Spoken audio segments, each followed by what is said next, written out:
Hello, you lovely, lovely people. Update on Mira's family turning up at that time the other night and what's been sorted. And it's been very productive, actually. I think I was a little bit harsh with myself, for not saying things I should have said. And maybe I said it too much, I think, the following morning. But anyway, let me tell you what's happened, and let me tell you what our solution was, and everyone's happy. No, they haven't moved in with us. They are not here. Okay, that was never going to be a solution as far as I was concerned. They was not going to come and stay here. As much as seeing the conditions that they were living in, I did feel sorry for them. But I've sorted things out, or we've sorted things out. Now, that morning, because I didn't sleep at all. I didn't sleep. And, when I got... What's happened here? What's happened here? It shut up. That's it. So, when I came back here, after going to the Sari and buying some bear brand and some bits and pieces and all that, the auntie was crying. The eldest kid, or adult, was crying. Junji had his head in his hands. He's the uncle. It's because Mira had a right go at them. Apparently, I mean, I wasn't here, but I heard, what Mira said. She says, what you're trying to do, destroy the marriage and blah blah blah. So she had a go at them. Anyway, daybreak come. I hadn't slept, and I was talking to the uncle, and he speaks a bit of English, not much, but he speaks more English than I can speak Visayan. So we were talking, and I said, well, let me see the place. Let me see. So we had breakfast. It was about 10:30, 11 o'clock. And he went back on his bike, and I took Mira with me, the auntie, and the kids in the car, the van. And we got there, and yeah, it was true. It was flooded out. It was about 8 inches of water, actually.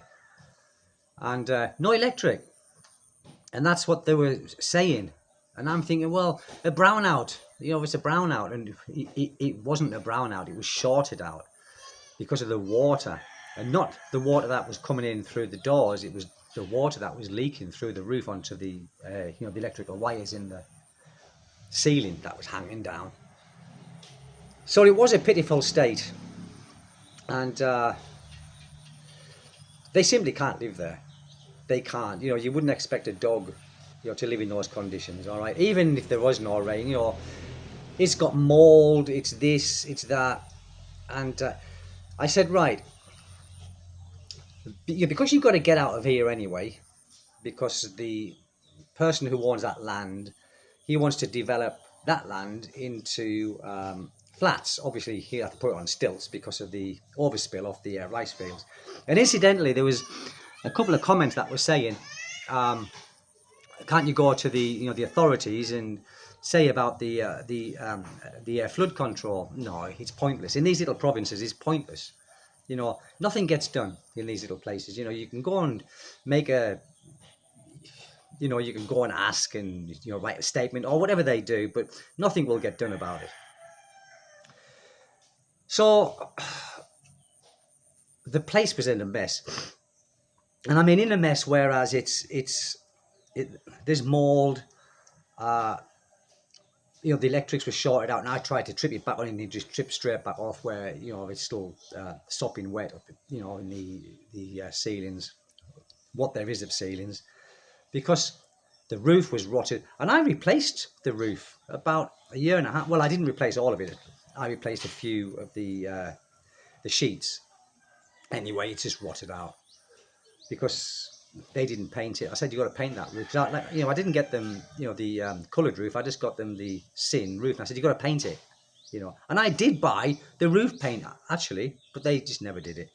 Anyway, because they've got to move out anyway, in the near future. And I think they can't live like this. And they aren't living with me. And you might think that's a bit harsh, but I couldn't have my wife's family living with me. I couldn't have it. It's like an invasion of my privacy. And I like, my own privacy. And I like my own routine. You might think, a bit selfish. No, it's not. Like, I don't want to make my life any worse. I'm here, I'm happy, I'm contented with the life I have with me and my family in this house. Anyway, what I did, or what we did, my old landlord, before we come over here, he has some apartments, and they're not the best apartments. They aren't great. They've got no aircon and things like that. If you want to put aircon in, you put it in yourself. But the holes are there ready for you to put the aircon in.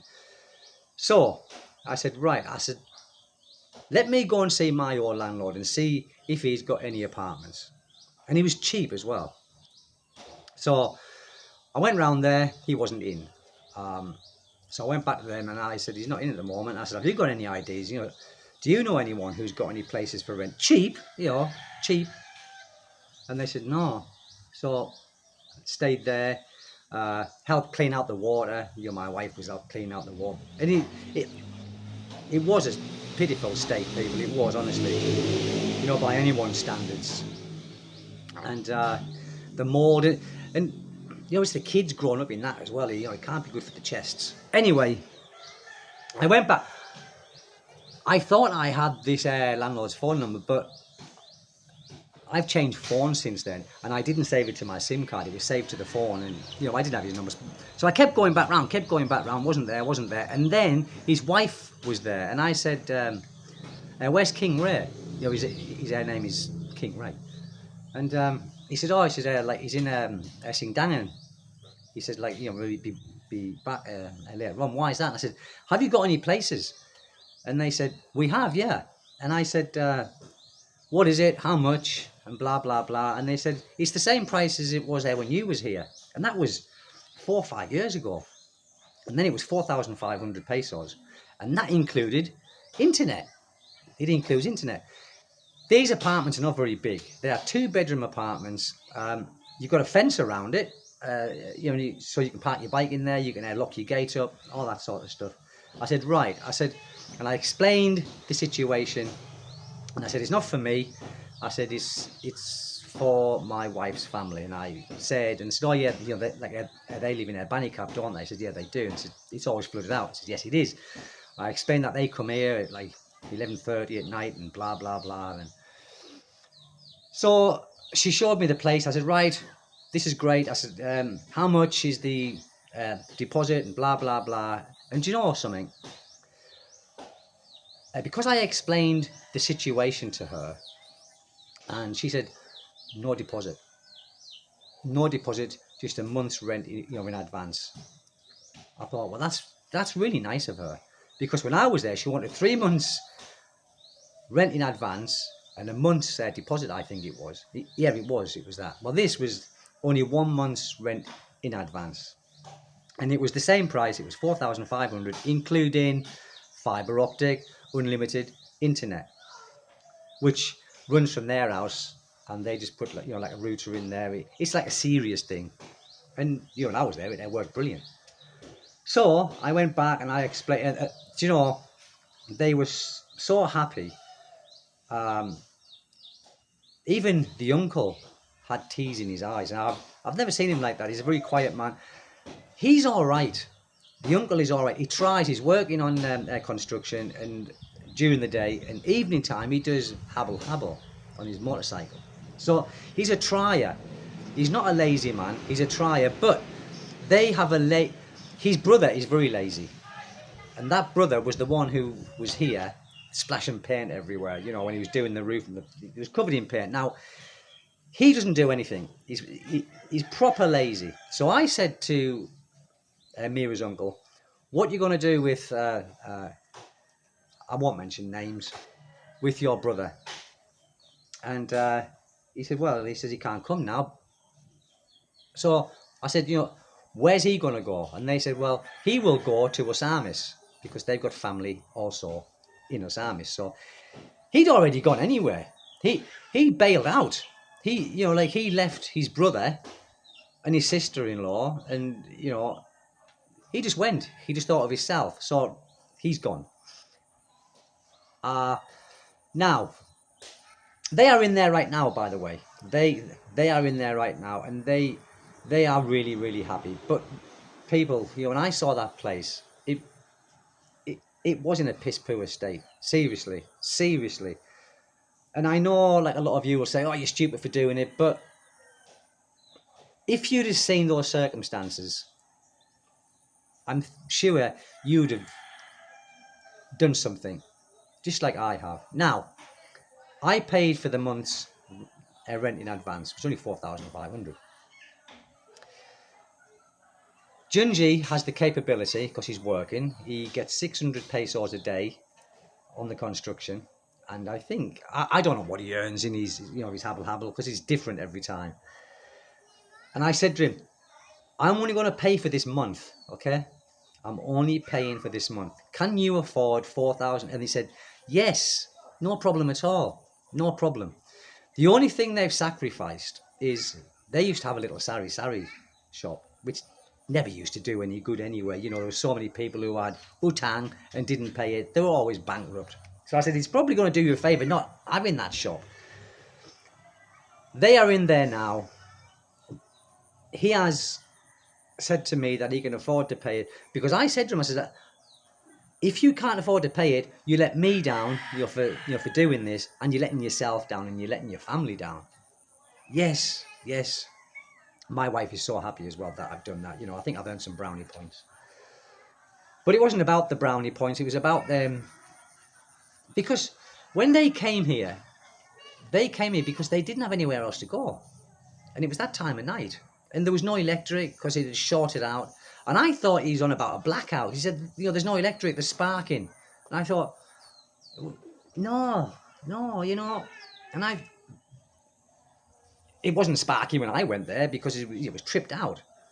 But you people, I'm sure there'd be a lot of my subscribers and followers who would have done a similar thing. You'd probably flipped out in the very beginning thinking, oh, God, here they come, blah, blah, blah. But then when you sit back and you think about, what's happened, and then you go and see it for yourself just to make sure that it's not exaggerated, and it would have pulled at your heartstrings as well, I'm sure. Anyone with a heart and a conscience, you'd have probably done the same thing as me. If I couldn't have afforded it, it's only 4,500 pesos. You're like, I couldn't have done it. I said to the uncle, you've got to pay this. And the lady said, yes. She says, it's at the same price as what it was when Steve's here. It's a small place, but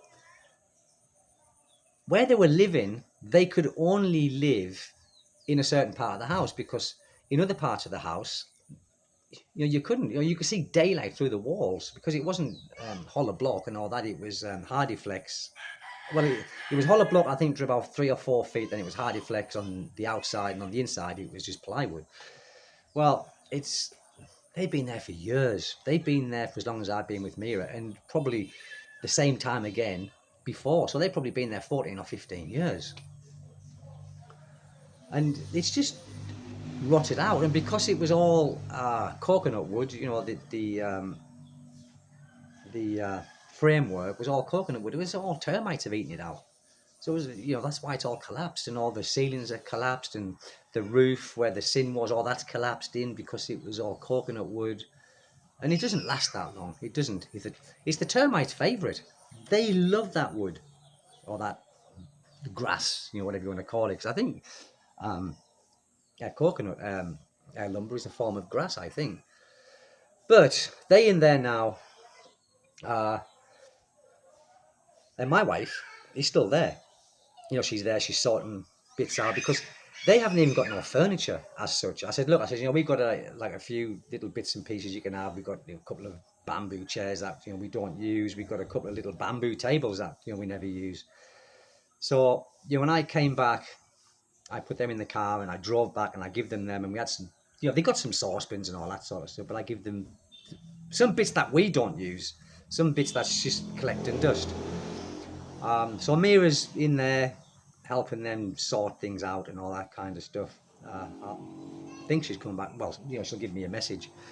It's given me a bit of a break actually, because I've only been back for, I don't know what the time is now, no idea. Yeah, but I've only been back for a few hours, and Mira's staying on there, and she's going to give me a call when I'll go back and pick her up. So that's it, people. Really, yes, I thought that they overstepped the mark by coming without messaging, but then when I looked at the circumstances, what else could they do? Um, and as I said, the uncle's a very proud man, in a way. The auntie, not so much, but the uncle is. And I think for him to do what he did, he was, he was ashamed and embarrassed. And me, just stomping around the house didn't help things. I should have stopped. Before I jumped in, I should have stopped and I should have thought about it and seen the house before I flipped. I didn't flip in a way where I was shouting and screaming. I was just, agitated and pissed off at the time. But that's it. And maybe when I go back there tonight, I'll ask them if I can do a video of the place, and maybe I can, or take some pictures and I can upload them and maybe do a video of that or something. I don't know. But it's done, it's solved, and they're not living here. That's the main thing. And my wife wouldn't have them here anyway, and she said that. She said that to them. That's it, people. So we've sorted it. We've sorted it. So thank you very much for always, supporting the channel and watching my videos. And for now, it's over and out. It's over and out, guys. Thank you very much indeed. Take good care. Bye bye.